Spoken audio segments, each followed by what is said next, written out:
Assalamu alaikum wa rahmatullahi wa barakatuh mes chers frères et sœurs. Aujourd'hui, Inch'Allah, nous commençons une nouvelle série. Et en effet, vous avez été nombreux à demander donc une nouvelle série sur les compagnons du prophète sallallahu alayhi wa sallam. Mes chers frères et sœurs, ces hommes qui ont connu de près le prophète sallallahu alayhi wa sallam, dont certains l'ont accompagné dès le début de sa mission, d'autres en cours de chemin, mais tous sont venus au moment qui leur fut prédestiné, à une époque où de grands bouleversements allaient être opérés. Ces hommes, mes chers frères et sœurs, sont arrivés au bon moment pour assister et participer à la diffusion de la mission du prophète sallallahu alayhi wa sallam. Évidemment, nous ne pouvons pas parler de tous les compagnons car il y en a des milliers. Cependant, nous allons Inch'Allah parler d'une soixantaine de compagnons. On verra, mes chers frères et sœurs, à travers cette série, leur foi inébranlable, leur détermination, leur héroïsme, ainsi que leur allégeance à Allah Azza wa Jal et son messager sallallahu alayhi wa sallam. On verra aussi leurs sacrifices, les difficultés qu'ils ont dû supporter, ainsi que le triomphe qu'ils ont mérité. On verra également, mes chers frères et sœurs, le grand rôle qu'ils ont assumé pour libérer l'humanité des affres du polythéisme. Cependant, mes chers frères et sœurs, dans cette série, nous ne parlerons pas des 4 califes bien guidés qui sont Abu Bakr, Omar, Othman et Ali radiallahu anhum. Nous ferons une autre série dédiée uniquement à ces 4 califes. Mes chers frères et sœurs en islam, commençons tout de suite avec Mus'ab ibn Umayr radiallahu anhu. Mes chers frères et sœurs, voici un compagnon du prophète sallallahu alayhi wa sallam parmi tant d'autres compagnons. Il était le plus beau des jeunes de la Mecque, le plus splendide. Les historiens le décrivaient ainsi. Il était le plus parfumé des Mécois. Il naquit dans une famille riche, ses parents l'élevèrent dans le bien-être, il ne manquait de rien. Par rapport aux adolescents de sa génération, Mus'ab ibn Umayr était peut-être le plus choyé de la Mecque. Cet adolescent cajolet, au visage poupin, qui était toujours au centre des conversations des belles de la cité, celui-là pouvait-il devenir une figure légendaire de la foi et du sacrifice ? Mes chers frères et sœurs, quelle magnifique nouvelle, celle de Mus'ab ibn Umayr ou Mus'ab el-Khayr, ainsi était son surnom parmi les musulmans. Il était l'un de ceux que l'islam a façonné, que Mohammed sallallahu alayhi wa sallam a éduqué. Mais qui était ce jeune homme, mes chers frères et sœurs ? L'histoire de sa vie honore certainement tout le genre humain. Tout commença, mes chers frères et sœurs, comme quand tous les Mécois de l'époque, il entendit un jour les propos du prophète sallallahu alayhi wa sallam. Ce Mohammed sallallahu alayhi wa sallam qui disait qu'il était envoyé par Allah Azza wa Jal en tant qu'annonciateur de bonnes nouvelles et donneur d'alarmes. L'envoyé sallallahu alayhi wa sallam appelait en effet à l'adoration d'Allah Azza wa Jal l'unique, sans aucun associé. La Mecque n'avait alors comme débat et centre d'intérêt que l'envoyé sallallahu alayhi wa sallam et sa religion. Et Mus'ab radiallahu anhu était celui qui écoutait le plus ce que les Qurayshites disaient dans leurs réunions. Pourquoi, mes chers frères et sœurs ? Parce que ces derniers tenaient à ce qu'il participât à leurs réunions. L'élégance et la modération de l'esprit qui le caractérisaient lui ouvraient les portes et les cœurs. Évidemment, une fois, mes chers frères et sœurs, il entendit entre autres que l'envoyé d'Allah sallallahu alayhi wa sallam se rencontrait avec d'autres personnes dans un endroit à As-Safa, dans la maison d'Al-Arqam bin Abu al-Arqam. Pourquoi ? Pour éviter la curiosité ainsi que les malfaisances des Qurayshites. Mus'ab radiallahu anhu n'hésita pas et n'attendit pas longtemps pour aller un certain soir à la maison d'Al-Arqam. Il brûlait d'envie de voir et d'entendre le prophète sallallahu alayhi wa sallam. Là, l'envoyé d'Allah sallallahu alayhi wa sallam récitait les versets du Coran à ses compagnons, faisait avec eux des prières adressées à Allah Azza wa Jal. Mus'ab radiallahu anhu prit à leur place, et dès que l'envoyé d'Allah sallallahu alayhi wa sallam fit entendre les versets pour les présents, le cœur du nouvel arrivant sentit que cela lui était destiné. Il était tellement heureux qu'il eut l'impression d'avoir des ailes prêtes à être déployées. Mais l'envoyé sallallahu alayhi wa sallam déposa sa main droite sur sa poitrine agitée, sur son cœur palpitant, et voilà que se répandit en elle une profonde quiétude. En un instant, l'adolescent fraîchement converti paraissait avoir une sagesse qui dépassait son âge, une détermination à transformer le monde. La mère de Mus'ab radiallahu anhu Khunais bint Malik avait une personnalité très forte et son entourage la craignait bien, y compris son fils qui était désormais musulman. Si ce n'était la crainte de sa mère, Mus'ab radiallahu anh ne prendrait aucune précaution, ne se tiendrait pas sur ses gardes. Si tous les notables de la Mecque déclaraient leur détermination de le combattre, il n'attacherait aucune importance à leurs menaces. Mais cependant, l'inimité de sa mère, il ne pouvait la supporter. Quelle terreur il éprouvait à l'idée de voir la colère de sa mère. Alors, il réfléchit vite et décida de taire sa conversion jusqu'à ce qu'Allah Azza wa Jal décréta un ordre. Il continua donc à fréquenter la maison d'Al-Arqam où il écoutait l'envoyé sallallahu alayhi wa sallam. Ainsi, il était réjoui de sa foi du moment qu'il évitait la colère de sa mère. Mais en ces jours précisément, rien ne pouvait rester caché dans la cité. Les yeux de Quraysh étaient partout, sur tous les chemins, derrière toute trace de pas sur les sables doux ou brûlants. Une fois donc, Osman ibn Talha le vit entrer secrètement dans la maison d'Al-Arqam. Et une autre fois, il le vit faire la prière de l'envoyé sallallahu alayhi wa sallam. Le Qurayshite ne se fit pas prier. Il partit plus vite que le vent du désert, informer la mère de Mus'ab. Celui-ci se mit alors debout devant sa mère, son clan, les notables de la Mecque. Après quoi, il leur récita avec certitude et résolution des versets du Coran. Sa mère leva la main pour le gifler durement, mais elle se retint vite.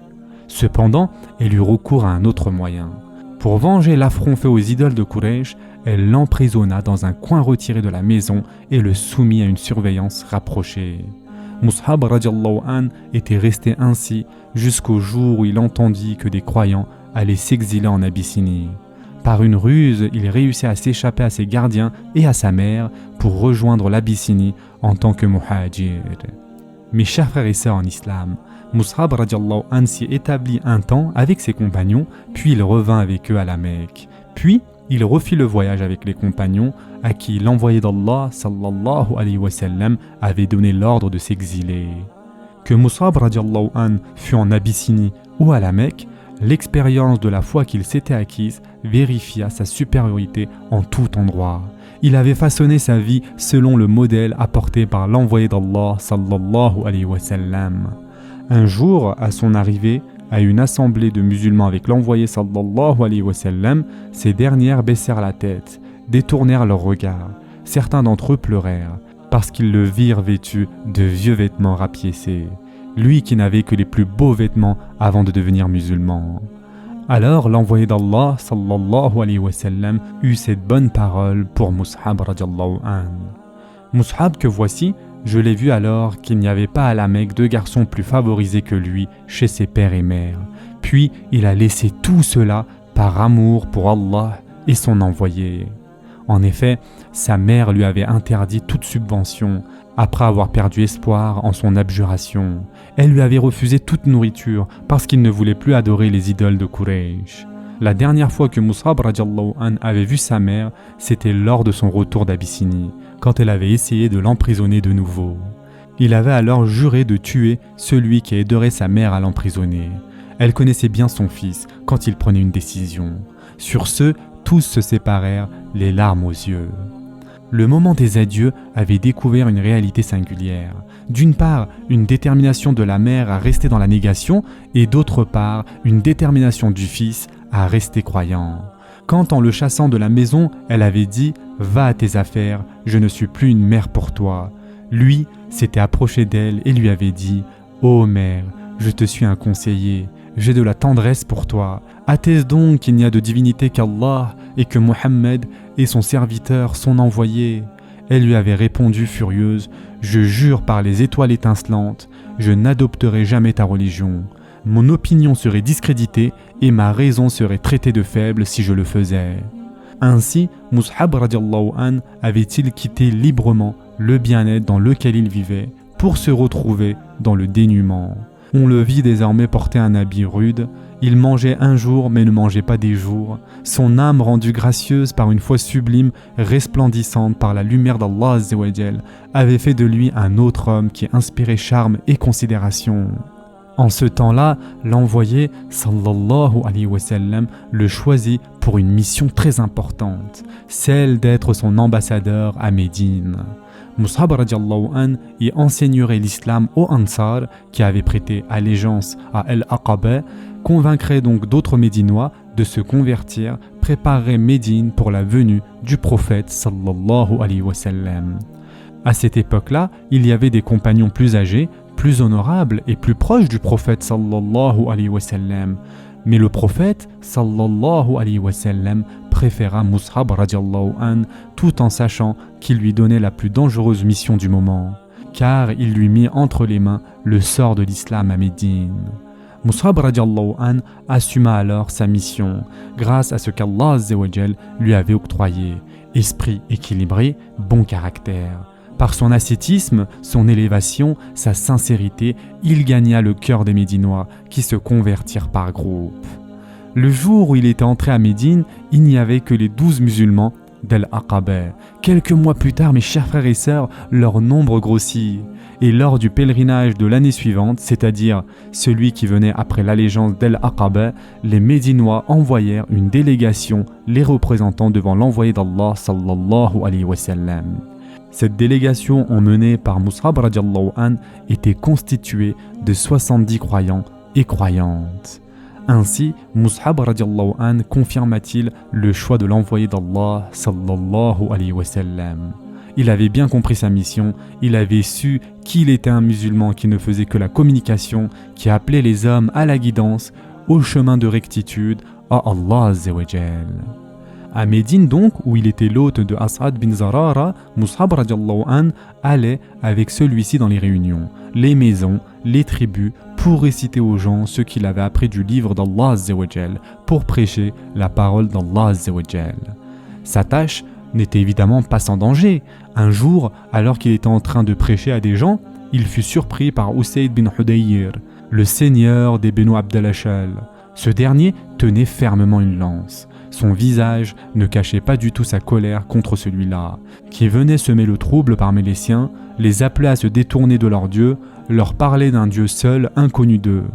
Dès qu'ils l'eurent vu arriver, les musulmans qui étaient ainsi avec Mus'ab radiallahu an se retirèrent vite, sauf As'ad bin Zarara radiallahu an. Usayd se planta debout, furieux, et dit: « Qu'est-ce qui vous fait venir à nos quartiers? Vous deux, vous voulez rendre nos faibles des stupides? Retirez-vous si vous ne voulez pas sortir de la vie. » Avec un calme majestueux, Mus'ab radiallahu an lui dit doucement: « Pourquoi ne prendrais-tu pas place pour écouter? Si tu es satisfait de notre cause, tu l'accepteras. Si tu la répugnes, nous cesserons ce que tu répugnes. » Usayd, qui était un homme raisonnable, remarqua que Mus'ab radiallahu an faisait appel au bon sens. Il le convia à écouter seulement. Dans le cas où il serait convaincu, à lui de juger selon sa conviction. Et dans le cas où il ne le serait pas, Mus'ab radiallahu an se retirerait du quartier pour aller prêcher ailleurs. Les choses étant ainsi, Usayd lui dit: « Tu traites avec équité. » Puis il jeta la lance par terre et s'assit pour entendre. Mus'ab radiallahu an récita des versets du Coran, exposa la mission du prophète sallallahu alayhi wa sallam, si bien que Usayd fit vite de dire: « Que ce propos est beau, qu'il est véridique. Comment fait-il celui qui veut embrasser cette religion ?» Mus'ab radiallahu an dit d'abord avec joie: « Allahu Akbar », puis il s'adressa à Usayd en ces termes. Il purifie d'abord son vêtement et son corps, puis atteste que, hormis Allah, il n'y a pas d'autre Dieu. Usayd se retira un moment, puis revint, la tête toute mouillée, puis déclara la formule d'attestation de foi: « Il n'y a de divinité qu'Allah, et Mohammed est l'envoyé d'Allah. » La nouvelle se répandit vite, mes chers frères et sœurs. Sa'ad ibn Mu'az alla trouver Mus'ab radiallahu an.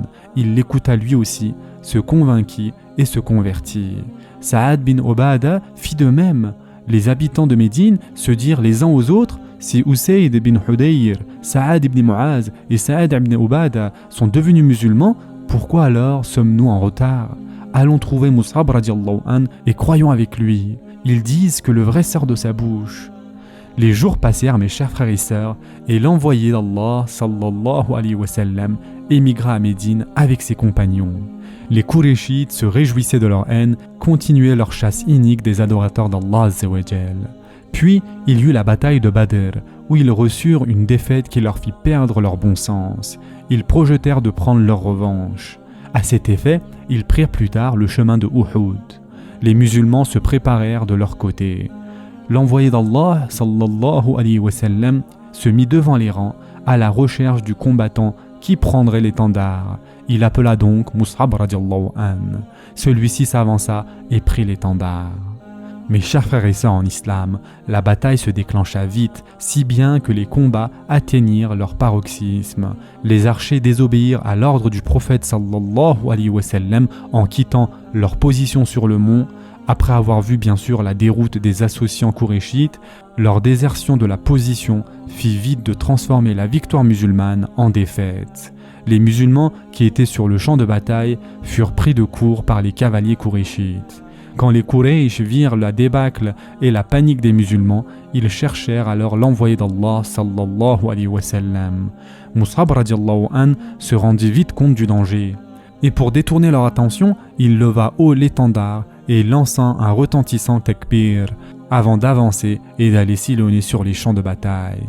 Oui mes chers frères et sœurs, Mus'ab radiallahu anhu s'en alla tout seul au combat.